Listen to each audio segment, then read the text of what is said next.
I never imagined that a simple 4 a.m. coffee run would change my life forever.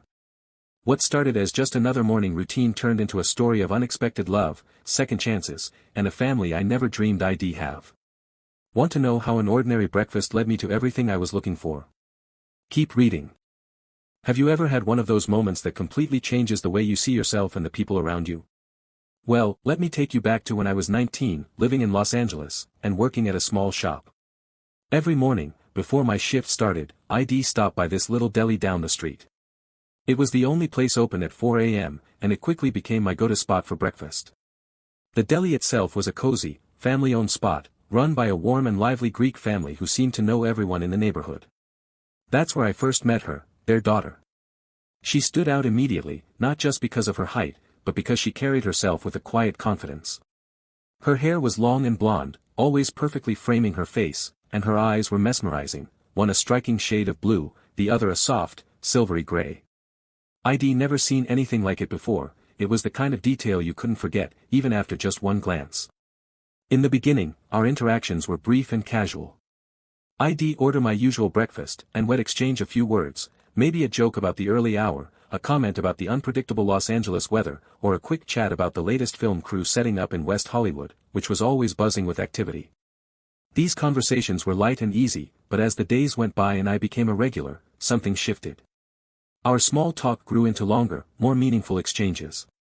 We started sharing stories, laughing together, and slowly, a genuine friendship began to blossom between us, built on those early morning moments over coffee and breakfast sandwiches. After a few months of our morning conversations, I started to notice something out of the ordinary. Normally, the deli's lunch deliveries to my workplace were handled by Mauricio, a friendly guy who had been doing it for as long as anyone could remember. It was almost an unspoken rule. Mauricio would show up every day, right on schedule, with our orders. But suddenly, things changed. Instead of Mauricio, she began showing up at my shop around lunchtime, carrying the bags of sandwiches and drinks herself. At first, I thought maybe Mauricio was just taking a day off, but then it happened again. And again. Soon, it became a regular thing. She was the one bringing our lunches, always with a bright smile and a quick hello. It didn't take long for my coworkers to notice the change. They started whispering and exchanging glances every time she walked in. One of them, never one to keep his thoughts to himself, even joked out loud, "Looks like someone's got a crush on you." I just laughed it off, insisting it was nothing. After all, I was in a relationship at the time, and the idea that she might be interested in me seemed far-fetched. I figured there had to be some other explanation, so I tried not to read too much into it, even as her visits became the highlight of my workday. One morning, something completely unexpected happened at work. As soon as I arrived, my boss told me that business was slow and everyone was being sent home for the day. With nowhere else to be and my breakfast still unfinished, I decided to head back to the deli. When I walked in, the place was quiet, the early sunlight spilling through the windows and casting long shadows across the floor. I asked if I could finish my breakfast outside at one of the patio tables. To my surprise, her mother, who had always seemed a bit distant with me, almost as if she didn't quite approve, smiled and said, "Of course, my son, sit wherever you like." The way she called me my son caught me off guard. It was the first time she had ever addressed me so warmly, and it made me feel strangely welcome. I settled into one of the metal chairs on the sidewalk, the city just starting to wake up around me. As I was eating, she came out from behind the counter, wiping her hands on her apron. She joined me at the table, and we started chatting about the film shoot that had taken place in the neighborhood the night before. West Hollywood was always buzzing with movie crews, and it was something we both found amusing. Our conversation flowed easily, filled with laughter and little observations about the chaos that film crews always seem to bring. Feeling a bit emboldened by the relaxed atmosphere, I decided to bring up something that had been on my mind.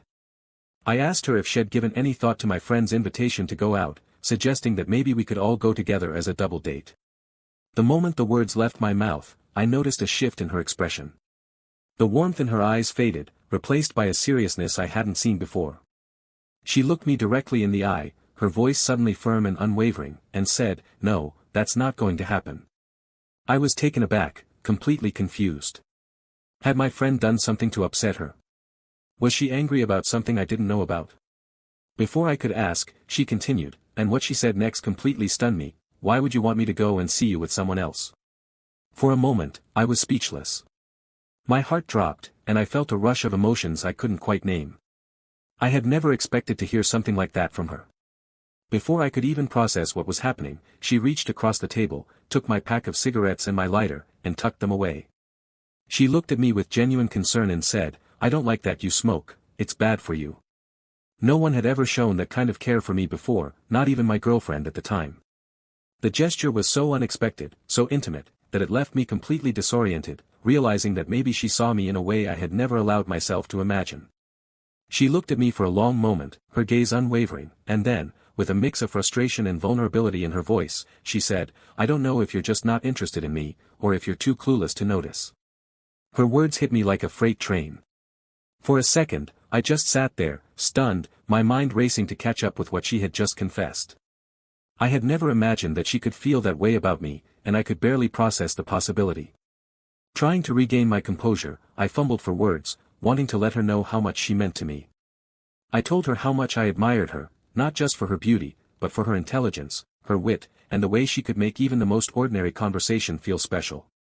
I admitted how much I looked forward to our talks every morning, how I found her fascinating and genuinely attractive. As I spoke, she gave me a small, knowing smile, the kind that said she had been waiting for me to realize this all along. She glanced back toward the deli, said she needed to get back to work, and with a final smile, disappeared inside, leaving me sitting there in a daze, my heart pounding. I left the deli in a fog, barely aware of the world around me as I walked to my car. The entire drive home, I replayed the conversation over and over in my head, trying to convince myself that it hadn't really happened. Why would someone like her, so beautiful, so confident, so full of life, be interested in someone like me? I'd always seen myself as the opposite of desirable, 5'11", 320 pounds, brown skin, with none of the features you'd see on a magazine cover. I'd grown used to thinking of myself as invisible, or at best, just a friendly face in the crowd. When I got home, I called one of my closest friends, someone whose advice I'd always trusted. I poured out the whole story, every detail, still half expecting him to laugh or tell me I was imagining things. But instead, he listened patiently, and then told me something that stuck with me: the best relationships start with friendship. She clearly likes you for who you are, not just what you look like. He started quizzing me about her, her favorite color, her favorite music, little details I'd picked up over months of conversation. I answered every question without hesitation. Her favorite color was violet, her favorite music was jazz, especially Miles Davis, because her dad had played trumpet in a jazz band from New Orleans. My friend just laughed and said, "Dude, you're absolutely clueless. She's into you, and you're the last one to see it." The following morning, I woke up with a knot in my stomach, feeling more anxious than I'd ever been about a simple breakfast run. As I got ready, my mind raced with doubts. What if she had just been joking, or worse, what if she regretted everything she'd said the day before? I almost turned around twice on my way to the deli, but something pushed me forward. When I finally walked through the familiar door, the place was already buzzing with the usual early morning crowd. But as soon as she saw me, she lit up with a smile that felt warmer, more genuine, and somehow more personal than ever before. It wasn't just the polite, friendly smile she gave to every customer, it was a smile that seemed meant just for me. Instead of the usual routine, she disappeared behind the counter for a moment and returned with a real ceramic coffee cup, not the standard styrofoam one I always got. She placed it in front of me with a bear claw pastry, her eyes sparkling with a hint of mischief. Before I could even thank her, she reached over the counter, right in front of everyone, and slipped her hand into the pocket of my shirt, pulling out my pack of cigarettes. Holding them up, she looked me straight in the eye and said, "No more. No smoking. Promise." Her tone was gentle but firm, and the gesture was so unexpected, so intimate, that I was left completely speechless, my heart pounding as I realized just how much things had changed between us. That morning, sitting at a small table outside the deli, I came to a realization that would stay with me forever. Sometimes, the people we least expect are the ones who truly see us, who notice the things we hide, the habits we wish we could break, the dreams we're too shy to say out loud. Sometimes, love doesn't arrive with grand gestures or dramatic declarations. Sometimes, it begins quietly, in the soft glow of dawn, over a cup of coffee and a simple sandwich, when the world is still half asleep and two people find themselves unexpectedly connected. The events of that day at the deli marked a turning point in my life. I couldn't get her out of my mind, the way her eyes lit up when she saw me, the gentle but unwavering way she took my cigarettes and told me to take better care of myself, the overwhelming sense that, for the first time in years, someone genuinely understood me. That feeling filled me with a new kind of hope and excitement, but it also brought a heavy weight of responsibility. I was still in a relationship, and while my girlfriend and I had shared laughter, comfort, and memories, I couldn't deny the truth that was growing inside me: my heart was no longer hers. It belonged to someone else, someone who had shown me a new way to see myself and the world. The days that followed were a blur of conflicting emotions. Every morning, I'd wake up thinking about the girl from the deli, replaying our conversations and the way she looked at me. But then, I'd remember my girlfriend, her laughter, the comfort of our routines, the history we'd built together. She made me happy, in her own way, and I cared about her deeply. But the more I tried to convince myself that things were fine, the more I realized I was just going through the motions. My feelings for her were real, but they weren't enough anymore. Not when I'd tasted the possibility of something deeper, something that felt like it could change my life. Understood exactly what needed to be done, yet that knowledge offered little comfort. For days, I walked around with a tightness in my chest, silently mouthing potential opening lines while I showered, while I drove, even while standing in line for coffee. I practiced different tones: calm, apologetic, resolute, hoping to land on a version that would be honest without sounding cruel, clear without sounding cold. No matter how many times I rehearsed, the words still felt too sharp, like glass I'd have to place in her hands. One evening, after we'd finished a quiet dinner at home, I put my plate in the sink and asked, in a voice that trembled more than I wanted, if we could sit down and talk. She turned toward me immediately, concern flickering across her face. We moved to the couch. The television was still playing, but neither of us heard it. My palms were damp as I searched for the right place to begin, and she waited, eyes wide and patient, sensing the weight in the room. At last I spoke. I told her how much she meant to me, how every laugh we'd shared and every late-night conversation still mattered deeply. Then, gently as I could, I admitted that something inside me had shifted. I described meeting someone who, without trying, had opened a door in me that I didn't know existed, someone whose presence made me feel startlingly alive. I emphasized that the fault wasn't hers, it was simply the truth of my heart changing direction. Watching the realization settle over her was excruciating. Her shoulders sagged, her eyes filled. She asked a few quiet questions: when did I know? Was there anything she could have done? And I answered them as honestly as I could. The tears came, first in her eyes and then in mine. It was, without question, the most difficult dialogue I've ever held. Yet I owed her nothing less than complete honesty. Anything short of that would have been another betrayal. When she finally retreated to the bedroom to be alone with her grief, I sat on the sofa surrounded by a thick silence. Relief and sorrow coexisted in me like mismatched roommates. Part of me ached over the loss of someone who had walked beside me through so many chapters, another part felt a quiet, tentative freedom, an assurance that, painful as it was, I had chosen authenticity over comfort. Beneath the sadness, a fragile hope flickered, the sense that, for the first time in a long while, I was steering my life toward the truth of who I was and who I wanted to become. The next morning, I woke up before my alarm, my mind racing with a mix of anticipation and anxiety. As I got dressed, every movement felt charged with new meaning. This wasn't just another trip to the deli, it was the first step into a new chapter of my life. My heart pounded in my chest as I walked down the familiar street, the early sunlight painting everything in a hopeful, golden hue. When I finally pushed open the deli door, the familiar bell chimed, but the world felt different, lighter, somehow. She was behind the counter, arranging pastries, and when she looked up and saw me, her entire face lit up with a smile that was both shy and radiant. Gone was the heaviness I'd carried for so long. There was no more guilt, no more second-guessing, no more pretending to be someone I wasn't. I smiled back at her, feeling a warmth spread through me, and in that silent exchange, something shifted. It was as if we both understood, without saying a word, that everything had changed. The air between us was charged with possibility, and for the first time, I felt completely free to be myself, with her. I didn't know what the future would bring, or where this new path would lead us, but for the first time in a long while, I was genuinely excited to find out, together. It's incredible to think that more than a decade has passed since those quiet, early mornings at the deli set my life on a completely new path. Sometimes, when I pause to reflect, it almost feels surreal, how a handful of simple conversations over coffee and sandwiches could lead to everything I have now. The deli, which once belonged to her family and felt like a second home to me, is now truly ours. It's no longer just a neighborhood spot, it's the heart of our family, alive with the sounds of laughter, the rich aroma of freshly brewed coffee, and the constant, joyful commotion of our two children. Every day, I watched them dart between the tables, their little feet thundering down the same hallways where I once nervously waited for her smile. Their giggles bounce off the walls, filling the shop with a happiness that's almost tangible, and I'm reminded, again and again, of how far we've come from those uncertain beginnings.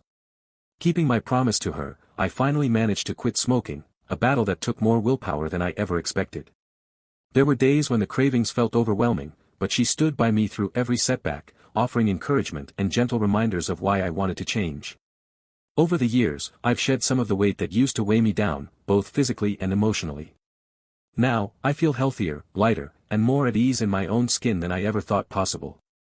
I'm proud of the progress I've made, not just for myself, but for the family we've built together.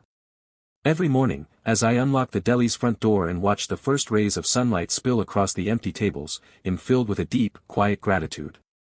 I'm grateful for my wife, whose love and faith in me transformed my life, for our children, who fill our days with wonder and chaos, for the life we've created, built on trust, laughter, and second chances. Most of all, I'm grateful for the opportunity to wake up each day and love, and be loved, in ways I never imagined possible. When it comes to my ex-girlfriend, I made the conscious decision not to contact her after our breakup. As much as I sometimes wondered how she was doing, I knew that reopening old wounds would only make things harder for both of us. It wouldn't have been fair to her, especially after the pain I caused by ending our relationship.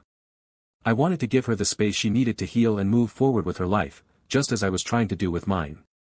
Over the years, bits and pieces of her story reached me through mutual friends. I learned that the end of our relationship had been a difficult chapter for her, one that took time and strength to overcome. But as the months turned into years, she gradually found her footing again. She rebuilt her life, rediscovered her own happiness, and eventually met someone new, a person who, from what I've heard, treats her with the kindness and respect she deserves. Now, she's living a calm, fulfilling life, surrounded by people who care for her deeply. Hearing about her happiness brings me a quiet, genuine sense of relief. It's comforting to know that, despite the pain we both went through, she was able to find peace and joy on her own terms. Knowing she's moved on and is living the life she deserves allows me to fully appreciate the path I've taken, and to wish her nothing but the best, wherever her journey leads. Life, of course, is far from perfect. There are days filled with challenges, moments of doubt, and the everyday chaos that comes with raising a family and running a business.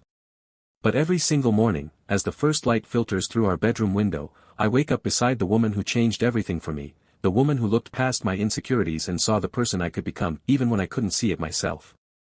Sometimes, I catch her watching me with that same gentle, knowing smile she had all those years ago, and I'm overwhelmed by a sense of gratitude. It's in those quiet, early hours, before the deli opens, before the kids are awake, that I reflect on how unpredictable life can be. I think about all the twists and turns, the moments of uncertainty and heartbreak, and how each one led me here, to this life I never dared to imagine. It's a daily reminder that the most unexpected detours can bring us to exactly the place, and the person, we're meant to find. And for that, I am endlessly thankful. If you enjoyed this story and want to hear more real-life moments and inspiring journeys, don't forget to hit the subscribe button and turn on notifications.